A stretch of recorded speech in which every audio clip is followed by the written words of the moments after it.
Bienvenidos a Negocios Rentables FX. Te mostramos los pasos para crear un presupuesto. En nuestra página web Negocios Rentables FX, sección Presupuesto, podrás ampliar con detalle cada consejo.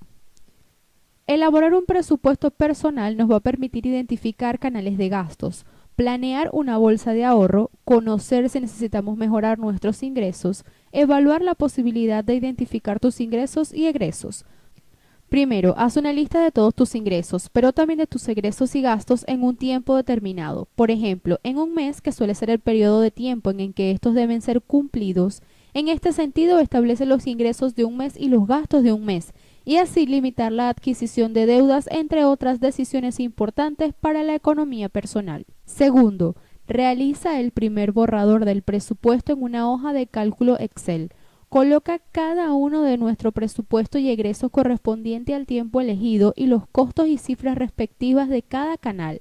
Asimismo, el monto que esperas manejar y facturar en cada espacio para saber más eficientemente nuestra adquisición y ver en qué zonas necesitamos aumentar y disminuir nuestro dinero. Tercero, abre un canal para el ahorro. El ahorro debe constituir un gasto fijo que se debe tomar de manera obligatoria. Ahorrar permite tener un comodín en épocas de crisis y reducir posibilidades de caer en un préstamo o deuda mayúsculo que posteriormente afecte nuestras finanzas generales.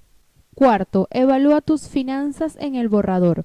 Observando el primer borrador de tu presupuesto personal, puedes empezar a examinar cómo están tus finanzas y evaluar el saldo obtenido de ingresos, luego de restar los gastos, el cual debe ser positivo y no superar la cantidad de ingresos.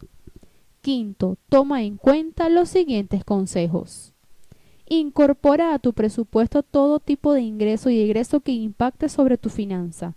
Sé realista en cuanto a las cifras que colocas de ingresos y egresos. Guarda papeles, facturas y documentos que evidencien tus gastos durante el tiempo establecido. Mantén un control sobre el presupuesto. Para ver con detalle cada tipo de presupuesto y consejo, visita negociosrentablesfx.com, sección Presupuestos.